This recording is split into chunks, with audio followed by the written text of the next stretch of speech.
She looked me in the eye and said, "Why is that old man here? We don't have space."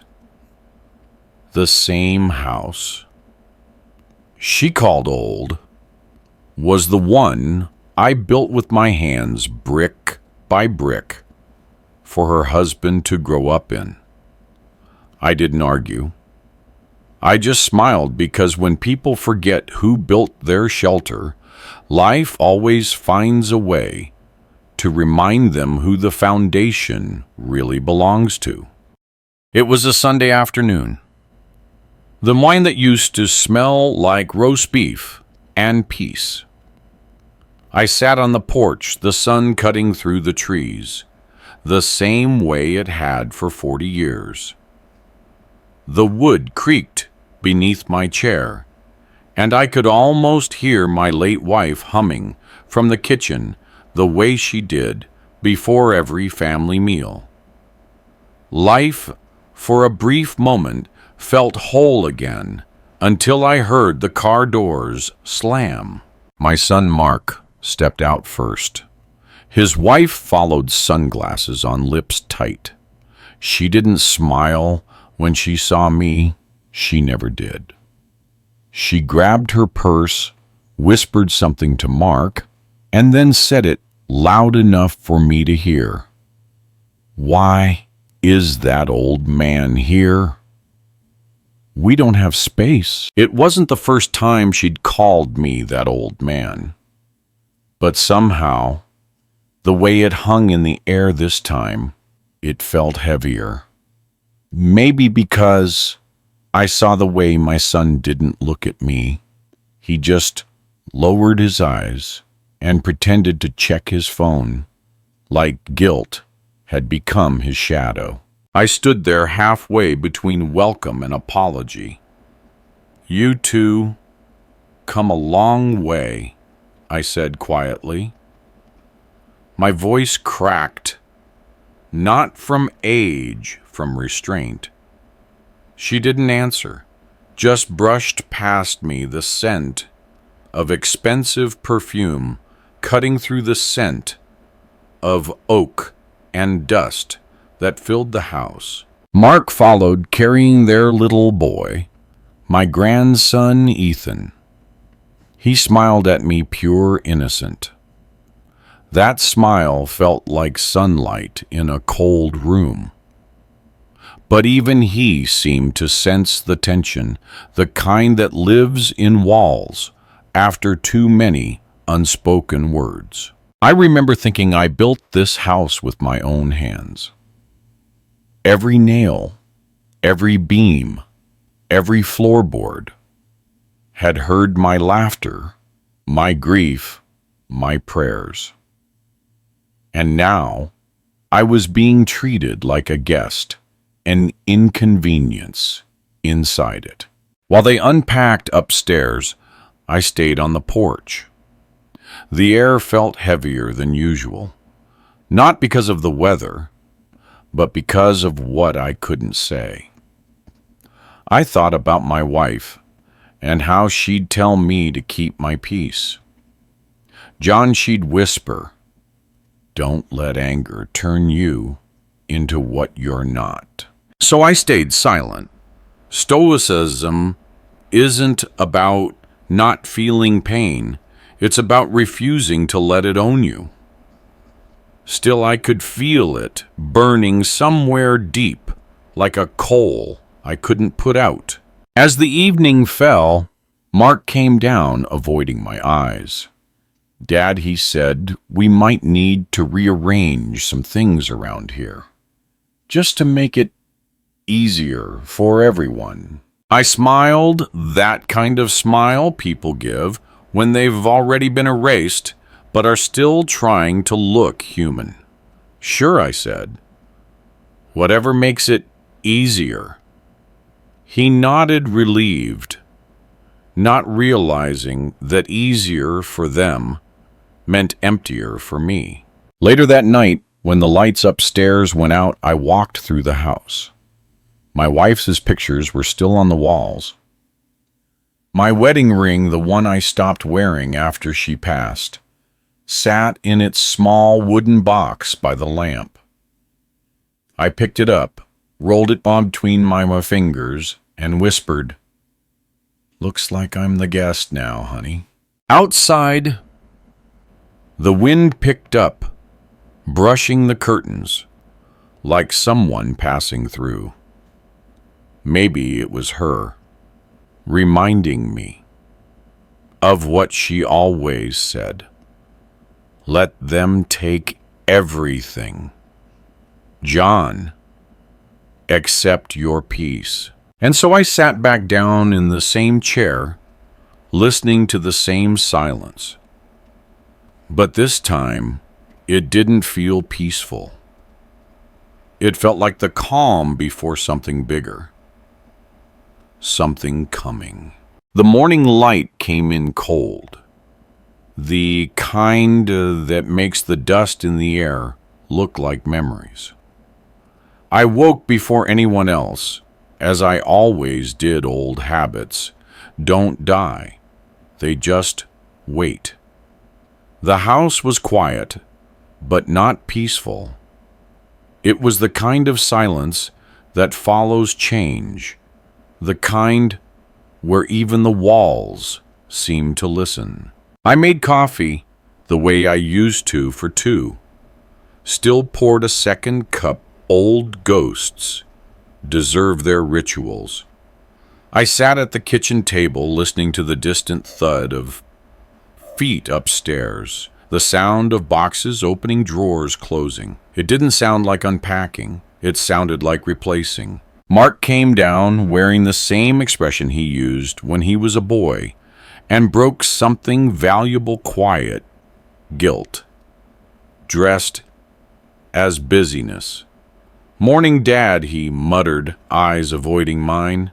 "Mornin'," I replied, slow and steady. "Coffee's hot." He nodded, but didn't sit. Just stood there, shifting his weight, like a man waiting for courage to arrive. Then she came down, her fresh makeup, towel around her neck, eyes scanning the kitchen like she was taking inventory. She pointed at the counter. "We were thinking of maybe changing this part. It's too dark. Feels old, old." The word again. A label, a verdict. I smiled faintly. Everything's old if you wait long enough.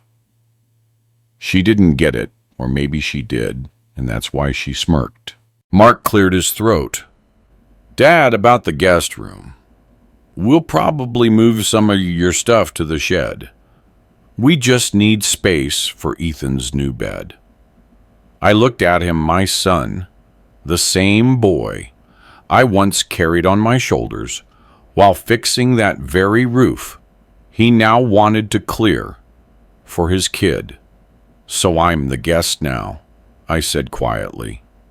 He froze. "It's not like that." But silence doesn't need proof. It just echoes the truth. People are too cowardly to speak. After they left for the store, I walked through the house again. Every photo, every creak, every scar on the furniture told me something they'd forgotten. This house was a life built from years they never lived. In the living room, I noticed something strange. The envelope. It was tucked behind the TV cabinet, half hidden, like guilt itself. My name on it, written in my late wife's handwriting. My heart stopped for a second. I opened it. Inside was a folded letter, yellowed, with time, written months before she died. John, if you're reading this, it means I didn't get the chance to tell you everything. The house is in your name alone. Promise me you'll never let anyone take away what we built together, even if they call it old, even if they call you old. My hands trembled, not from weakness, from remembering. I sat down, the words burning through me like sunlight on cold glass. She had seen it coming somehow, the disrespect, the quiet erasure, the way love can decay into convenience. When they came back, I watched them from the porch. They laughed carefree, carrying bags, plans, and a future that no longer had room for me. Dad Mark said we got some new curtains for the living room. You'll like them. I smiled. I'm sure I will. But inside something shifted. Something quiet, but irreversible. I folded the letter and placed it in my pocket, close to my heart. It wasn't anger I felt. Anger fades. This was something heavier, colder clarity. That night, while they slept, I walked into the living room again. I ran my hand across the new curtains, still in their bag, across the old piano my wife used to play, and finally across the wedding picture of us both. And I whispered, "You were right, honey. They don't know what this house means, but they will." The storm hadn't started yet, but I could feel the wind changing, and I wasn't planning to move. I heard them before I saw them. The walls in this house used to carry laughter. Now they carried whispers. It was early evening, and I was in the garage sorting through tools I hadn't touched in years. The window was cracked open just enough for sound to travel. Her voice came first, cold, sharp. "Mark, we can't keep living like this. This place is falling apart. It's depressing." He mumbled something I couldn't catch. Then she snapped, "Your father doesn't need all this space. He doesn't even use half the rooms. You said he'd move out once we settled in." My hand froze on an old wrench. I didn't breathe. Mark sighed. "It's not that simple, Jen. It's his house." Her reply was a dagger wrapped in silk. "Not for long. I already talked to the realtor. You said the deed was transferred years ago. Remember? After your mom passed." There was silence. Then her tone softened the way snakes move before they strike. "It's time, Mark. We could sell this place, start fresh. Your dad's old. He'll understand. He has that pension right." The wrench slipped from my hand and clattered against the floor. The sound of realization made metal. I stepped outside before they noticed. The evening sky looked bruised, the kind of purple that comes before a storm. I walked to the porch, sat down, and let the truth settle like dust on old wood. They weren't just visiting. They were replacing me, piece by piece, decision by decision. And all the while, they were calling it help. When Mark finally came out, his voice was careful. "Dad, you okay? We heard something drop." "I'm fine," I said. He hesitated, searching my face for signs of what I'd heard. He found none. I'd learned long ago silence is the only weapon they can't take from you. "Dinner's ready," he said quietly. "I'm not hungry," I replied, eyes fixed on the horizon. He stood there for a moment, like a boy, wanting forgiveness, without asking for it. Then he went back inside. I stayed on the porch thinking about my wife's letter. "The house is in your name alone." She must have known this day would come. The day when kindness turns to convenience. When families stop seeing you as blood and start seeing you as burden. That night I searched for the old documents, the deed, the insurance, the tax papers. They were still in the safe, right where she'd kept them, my name bold and unshaken, John Miller, sole owner. A strange calm washed over me, not triumph, not yet just certainty. The next morning I found her in the kitchen scrolling on her phone. "Morning," I said. She looked up, surprised I was awake so early. "Morning," she muttered. "You like this place, don't you?" I asked. She shrugged. "It's potential. Once we fix it up, it'll look good on the market."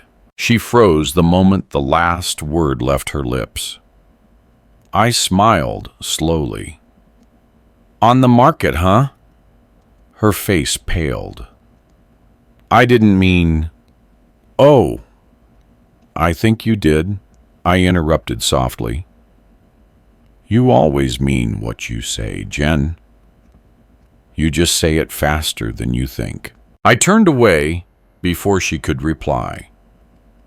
Let her sit in that silence. Let her taste it. 'Cause I'd made up my mind. They wanted me gone quietly. But I'd learned something. In life, when people push you out of your home, you don't fight them with rage. You fight them with truth and patience. The truth I already had. The patience I'd been practicing that for 55 years. Morning came wrapped in gray light. The kind that makes everything look honest, too honest. I made coffee again, this time without pouring the second cup. Some ghosts are better left asleep. Mark and Jen were in the living room whispering over their phones. I caught fragments, words like listing appraisal offer. They were careful now, lowering their voices whenever I entered the room. But silence doesn't hide betrayal. It amplifies it. I decided not to confront them. Not yet. There's a strange kind of power in letting people think they're ahead. It makes their mistakes grow louder. That afternoon I drove into town, something I hadn't done in months. Same truck, same route.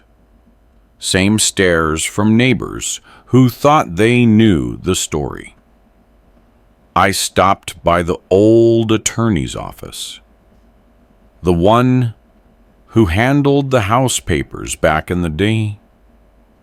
He looked older, slower, but still sharp behind the eyes.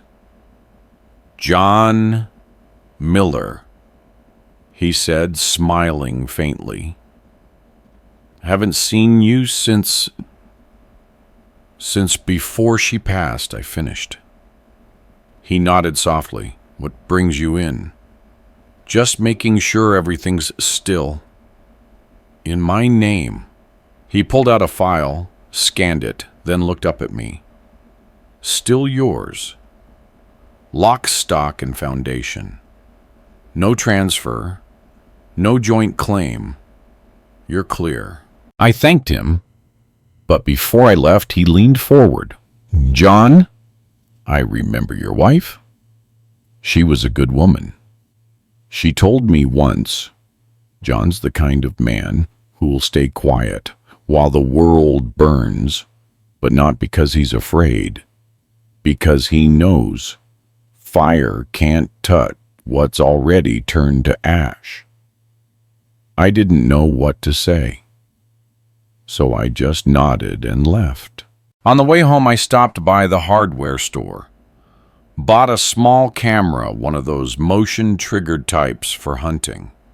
Funny, I'd never hunted animals, just truth.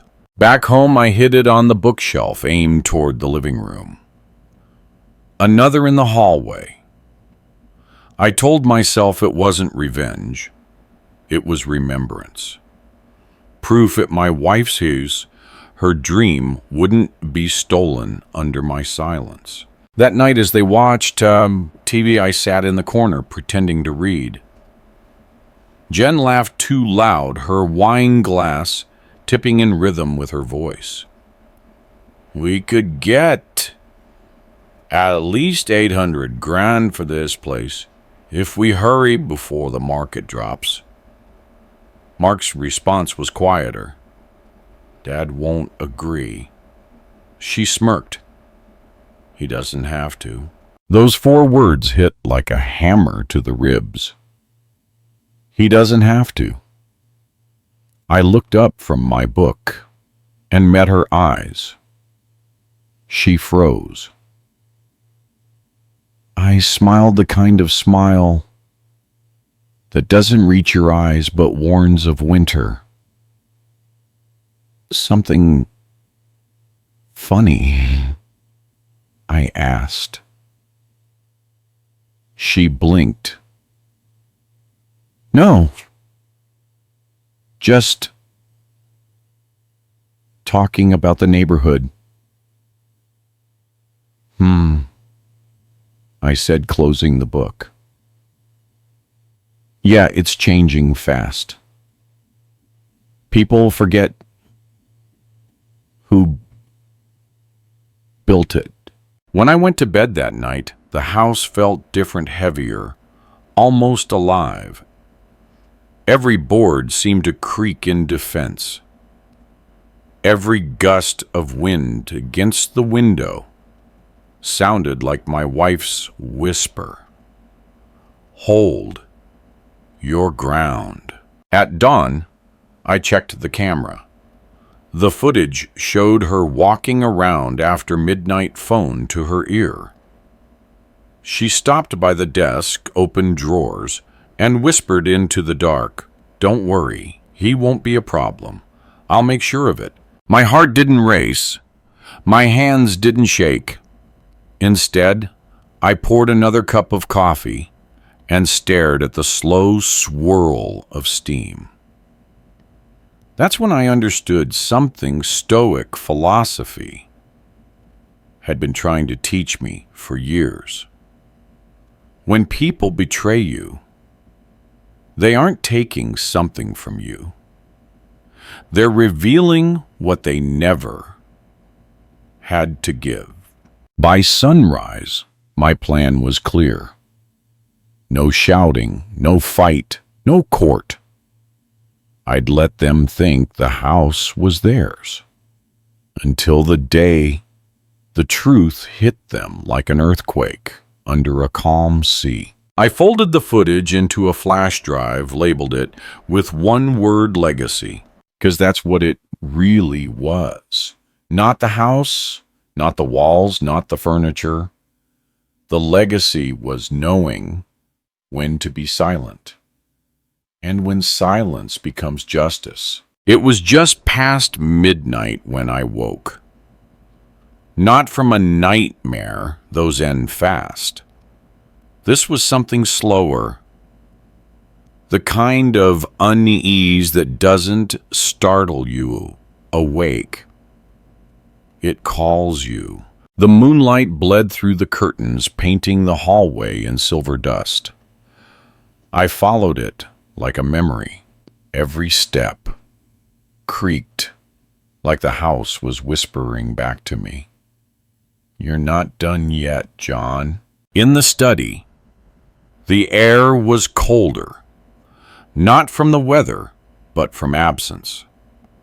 That room had always been hers. Her desk, her notes, her careful handwriting that turned every grocery list into something worth keeping. I hadn't opened that drawer in years. Maybe I was afraid of what I'd find. Maybe I already knew. When I finally pulled it open, the scent hit me first. Lavender paper and thyme. Inside was a small wooden box, the kind she used for keepsakes. My hands shook slightly, not from weakness, but from reverence. I opened it. There was a folded letter. The second one. Her handwriting that same steady curve that had once written me love notes under coffee cups. On the envelope, for when you can no longer recognize your son. I sat down. The house seemed to hold its breath as I unfolded the pages.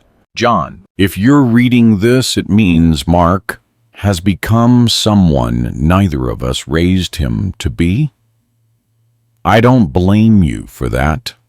The world changes faster than we can protect our children from it. Before I died, Mark came to see me at the hospital. He wanted to talk about the house. He said he needed security for his future. I told him no. He left angry. But later that night, I overheard him arguing on the phone, not with a bank, but with her, the woman he would later marry. She wanted this house before she even met you properly. I didn't tell you because I thought maybe time would fix it. Maybe grief would teach him gratitude. But if you're reading this, I was wrong. Proing what we built, not with hate, but with patience. You can't heal betrayal by shouting at it. You heal it by surviving it. Whatever happens, remember this. Forgiveness doesn't mean allowing them to stay. It means walking away without letting their darkness follow you. Love always, Margaret. I read it twice, then again. And every time it felt heavier, not because of the words, but because of how much silence they carried. She'd known. She'd seen it coming, the slow erosion of character behind our son's polite smile. And still, she'd hoped he'd come back different. I looked around the study, her books, her handwriting, her memories, and realized something cruel. This house had more of her left in it than of him. The next morning, Mark noticed the box on the desk. "What's that?" "Something your mother left for me," I said calmly. He hesitated. "She left you something?" "Yes," I replied, locking eyes with him. "A reminder." He frowned. "Of what?"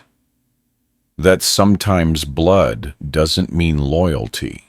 He tried to laugh it off, but there was fear in that smile, the kind that knows the game's almost over. Jen called from the kitchen. "Mark, did you call the realtor back?" He flinched, turned toward her voice, and said nothing.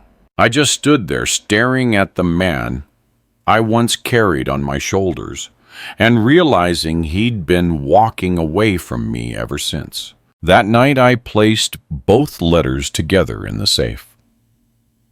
Then I sat in the dark and listened to the wind, to the silence, to the ghosts of promises long broken.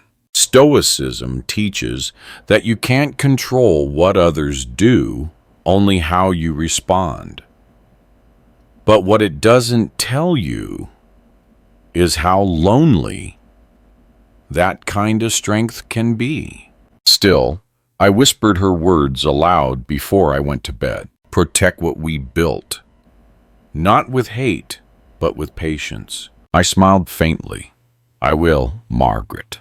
I promise. And for the first time in weeks, I slept without fear, because now I wasn't defending the house anymore. I was defending her memory. You learn a lot by pretending not to know. It's the oldest trick in the book, and the hardest to master. Over breakfast, I sat quietly stirring my coffee while they whispered at the kitchen counter. Jen had her phone out, scrolling through what I could tell was a property app. Mark was nodding like a man who'd already signed away his conscience. I didn't interrupt. I didn't even look up. They'd already made the mistake of believing silence meant surrender. Dad, Mark said after a while, cautious, "We've been thinking maybe it's time to make things easier for you. Move you somewhere quieter, somewhere comfortable." He couldn't even say the words, nursing home. I smiled, slow and steady. "Comfortable sounds nice," I said. "You found a place." Jen's eyes flickered. "We're just exploring options." "Good," I said. "Exploring's good. You should always explore before deciding what to take." The spoon clinked against my cup. The sound made her flinch. Later that day, I went into town again, not to the attorney this time, but to the bank. I met with Mr. Harlow, the branch manager, a man who'd known me since the first mortgage check cleared. "John," he said, shaking my hand, "what can I do for you?" "I need to move some things around," I said. "House documents, savings, all of it under a trust. Private to immediate." He nodded slowly, understanding more than I said. "Family trouble. Just clarity," I replied. By the time I left, everything was secured. The trust had a single heir, Ethan, my grandson. Not Mark, not Jen. Just the boy, the only one in this house who still smiled without calculation. When I returned home, the air felt different. Jen was in the living room, rearranging furniture. My furniture. She looked up. "I'm just making things more spacious." "For whom?" I asked. "For everyone," she said too quickly. I nodded. "That's thoughtful of you." And I meant it thoughtful, like a thief planning her route. That night, I placed my second camera in the kitchen, another in the garage. The footage from the first camera had already shown enough the midnight calls, the realtor's messages, the whispered timelines. But I wanted one thing more, their intent. I wanted them to say it, clearly, so the truth could no longer hide behind politeness. The next morning, I acted different. I limped slightly, moved slower, let my hand tremble just enough for them to notice. Pity makes people careless. Jen poured my coffee for the first time since she moved in. "You should really take it easy, John. You're not as strong as you used to be." I smiled faintly. "You'd be surprised what strength looks like." She tilted her head, meaning, I said, the quietest man in the room usually has the loudest plan. Her face stiffened. Then she laughed it off, but I saw it, that flicker of uncertainty, the tiny tremor in her voice. The first sign that maybe she'd underestimated the old man. By evening, they were whispering again. Mark said, he's slipping, I can tell. Jen replied, good. The sooner he loses track, the easier this gets. I heard it all, and I let it play. Because sometimes you don't stop the storm. You just let it circle back on the ones who started it. Before bed, I took the flash drive labeled Legacy and replaced it with a new one. On this one, I wrote a single word evidence. I hid it inside the base of my wife's old lamp, the one no one ever touched because it was too sentimental. That was the point. Sentiment hides survival better than any safe. As I turned off the lights, I looked up at her photo on the wall and whispered, it's starting, Margaret. Just like you taught me patience first, justice later. And outside, the wind shifted again. It wasn't calm anymore. It carried weight, the kind of air that warns you the next dawn will bring change. The truth doesn't explode. It seeps, slowly, quietly, until one day, it's the only thing left standing. It was late afternoon when Mark came home alone. His shirt was untucked, his face pale. He looked like a man, carrying two weights, one in his arms and one in his conscience. Dad, he said softly, stepping into the living room. We need to talk. I didn't look up from the photo. I was cleaning a picture of him as a boy standing on my shoulders while holding a kite. Funny, I said. You used to talk to me without needing permission. He sighed. Jen's been pushing hard about the house. You know how she gets. I know how you get, I said finally, meeting his eyes. When you want something, you call it compromise. He swallowed. Dad, it's not like that. Then what's it like, I asked. You sneak behind my back. You meet with realtors. You talk about selling the house while I'm still living in it. You call it planning, but I call it betrayal. He opened his mouth, then closed it again. The silence that followed was heavier than any shout. I didn't mean for it to go this far, he said finally. But you did, I answered. And the worst part is you still think you're the victim. He looked down, shame creeping over his face. Jen said what I interrupted. That I wouldn't notice. That I'm too old. You think age makes a man blind? No, Mark. It makes him patient. It makes him watch. He rubbed his face with both hands. You don't understand, Dad. We're drowning in debt. The house could fix everything. I let that hang in the air for a long time.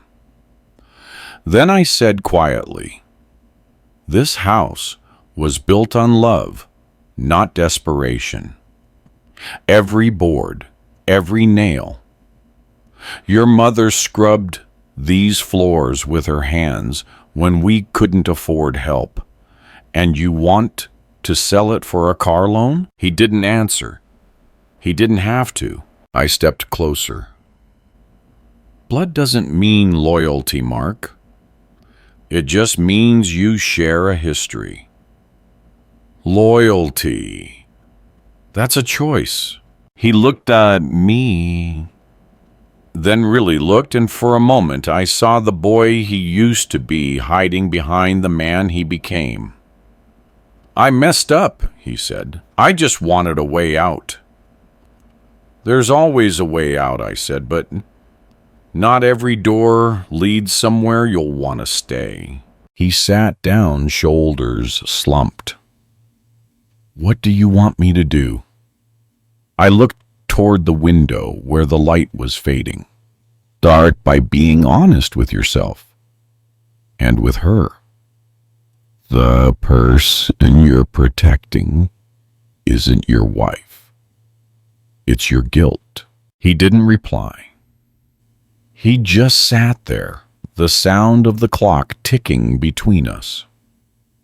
Then, almost too quietly, he said, "You're not going to forgive me, are ya?" I took a deep breath.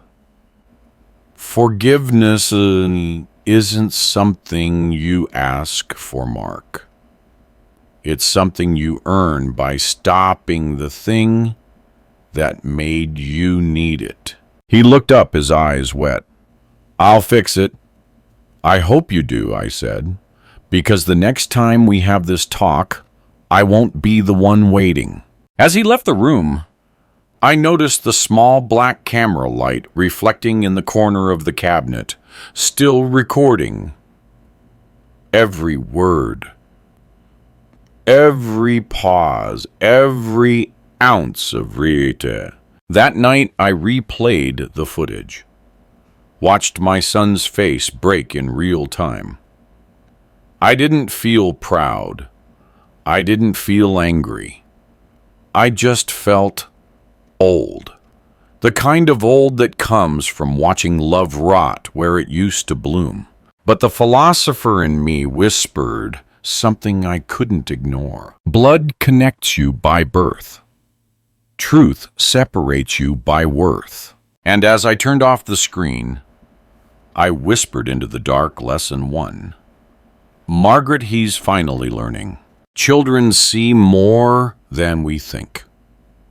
They don't understand everything, but they feel it. And sometimes that's worse. It was a quiet Sunday afternoon. I was in the backyard, fixing the old swing, the one Mark used to play on when he was Ethan's age. The ropes were frayed, the wood soft, but it still held. Like me, I suppose. Ethan came running out holding his little toy car, his shoes untied. "Grandpa!" he shouted. "Mom said not to bother you." I smiled.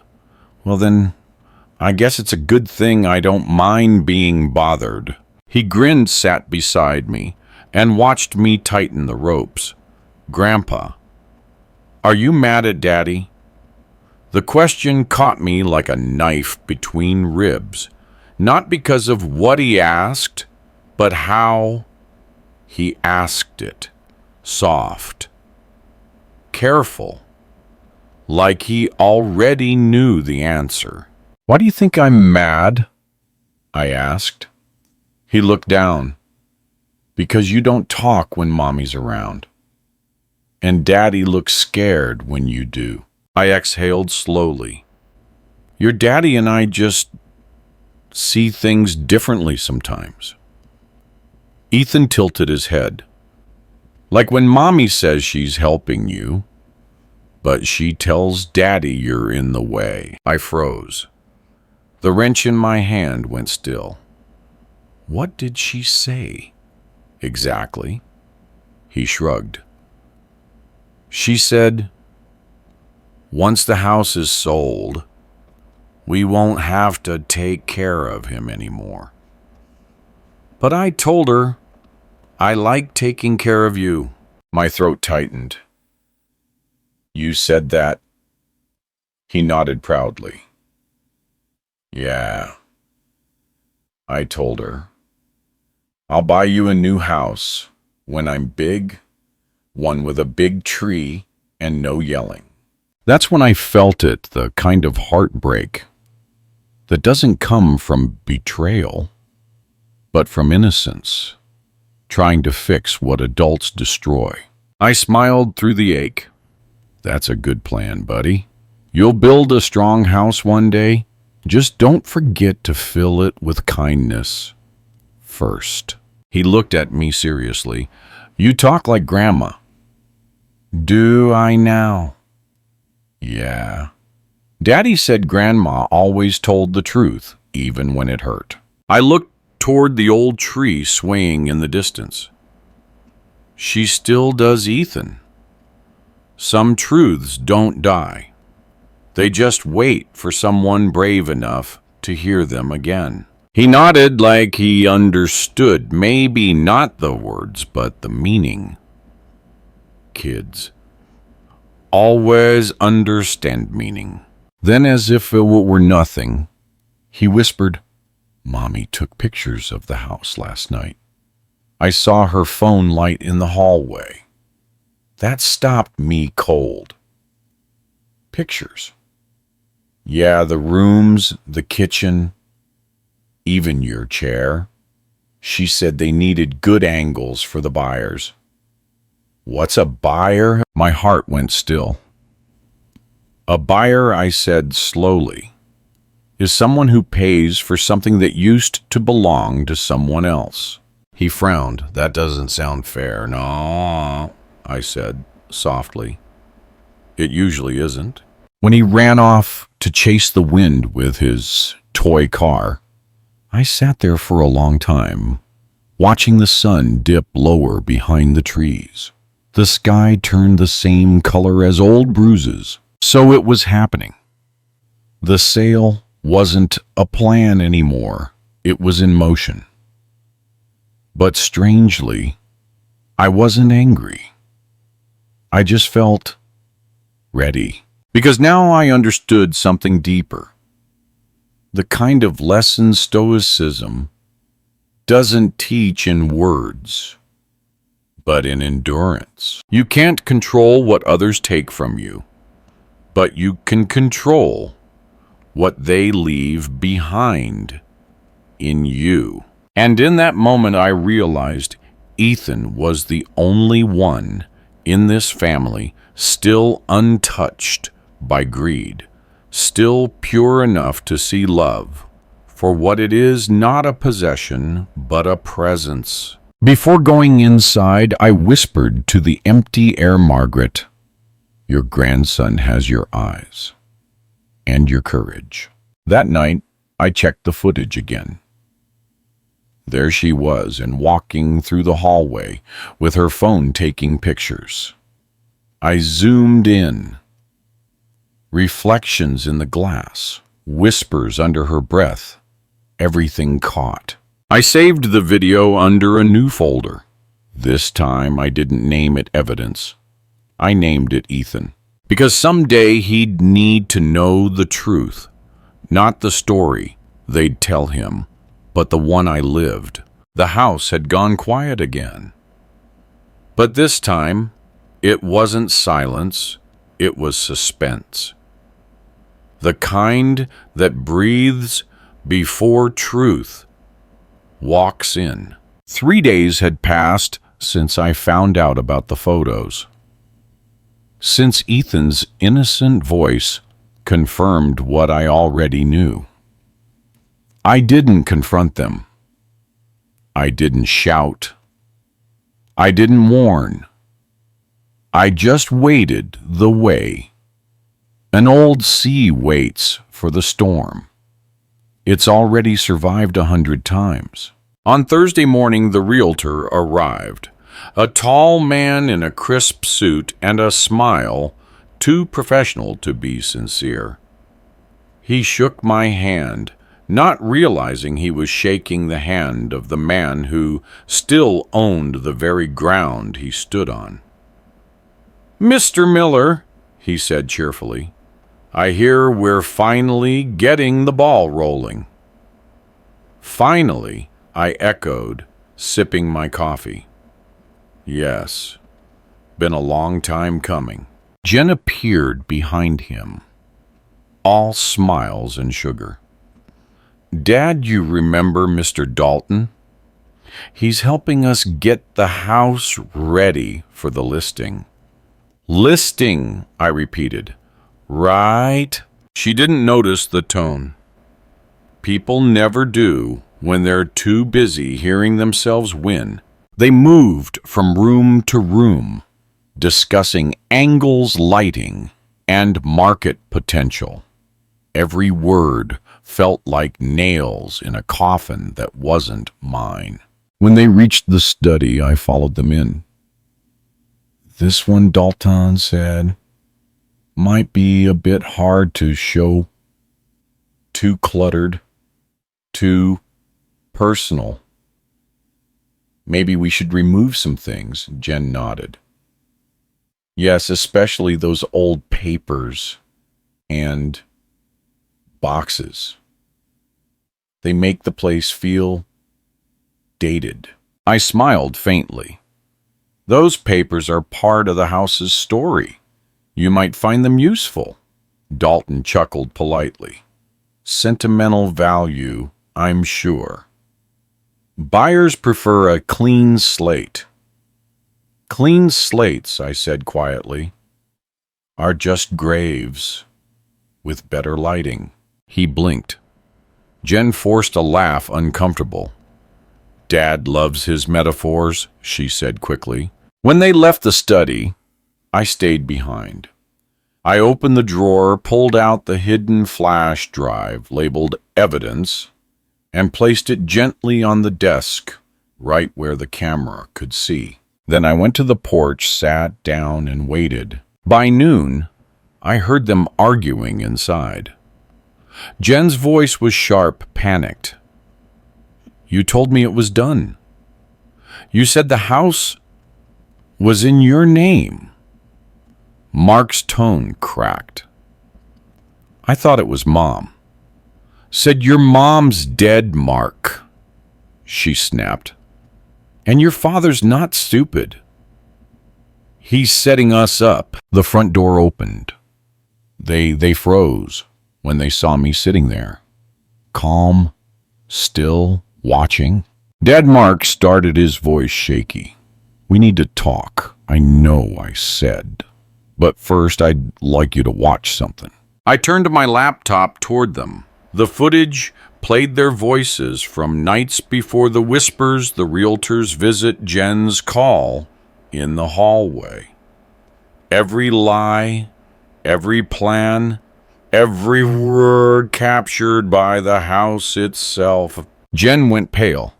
You spied on us, no, I said. My tone steady. The house did.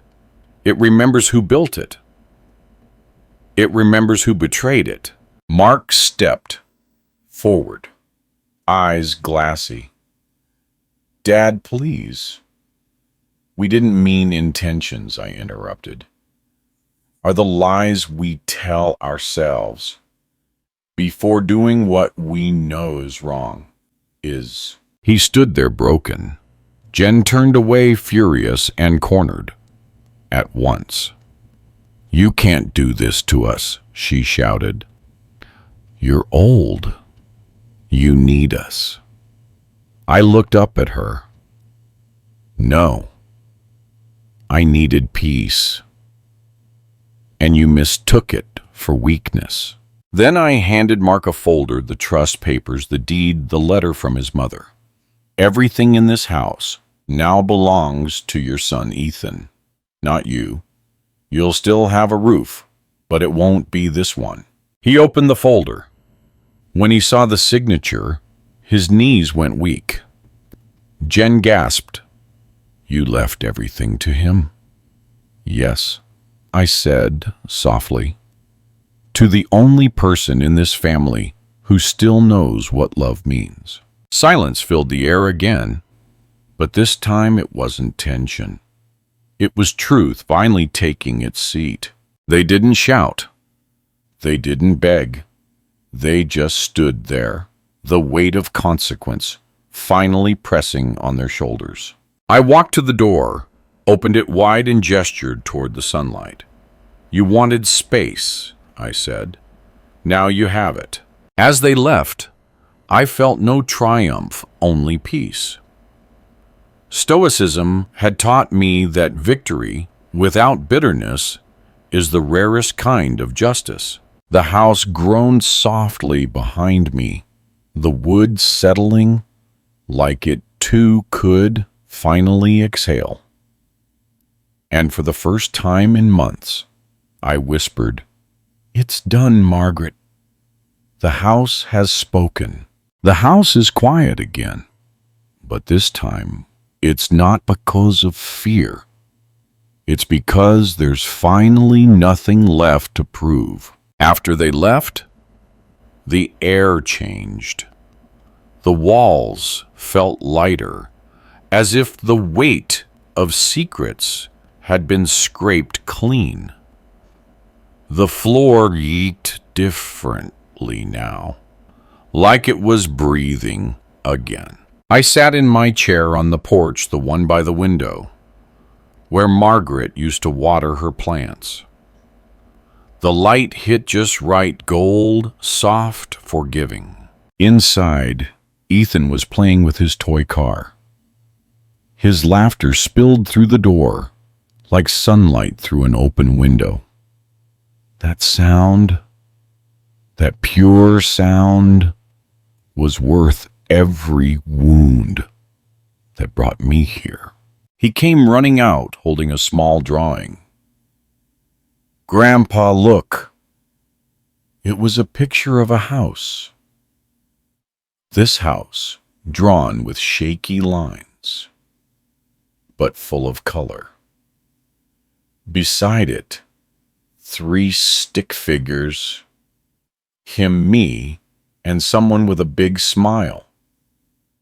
"Who's that?" I asked, pointing at the 3rd figure. He grinned. "Grandma." She said she lives in the trees now. My eyes burned, but I smiled. She always did like being near the light. He ran off again, leaving me with the picture. I looked at it for a long time. It wasn't perfect.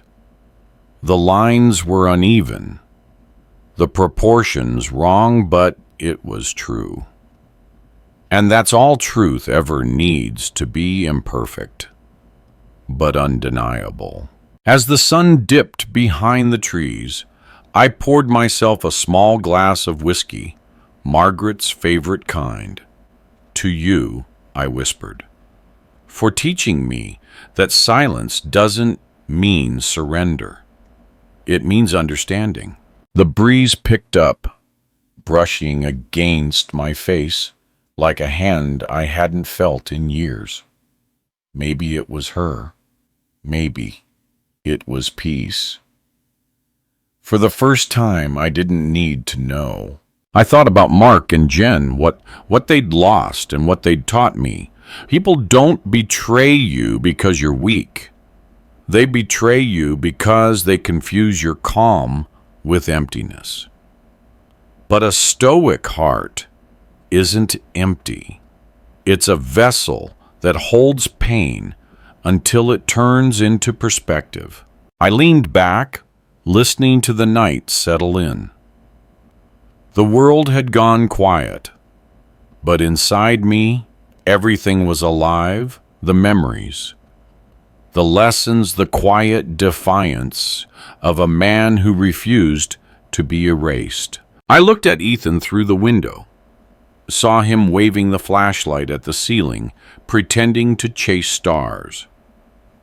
And I realized maybe I'd spent my whole life trying to build something permanent, a house, a name, a legacy, when all along permanence was never the point. It's not about what you keep. It's about what you leave behind when keeping is no longer possible.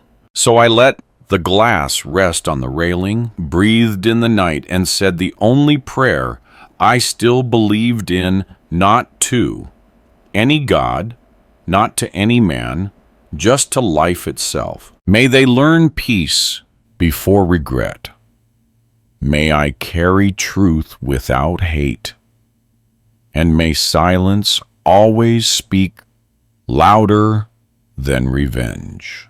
The porch light flickered once like a nod from the universe. And in that flicker, I smiled. Because for the first time in a long time, I didn't feel like the old man they wanted to throw away. I felt like the witness of something unbreakable. Then I closed my eyes and whispered the final line my wife had left in her letter, the one I'd never forgotten. We can lose everything, John, except the right to stay human. And the house, my house, stood still in perfect stoic silence.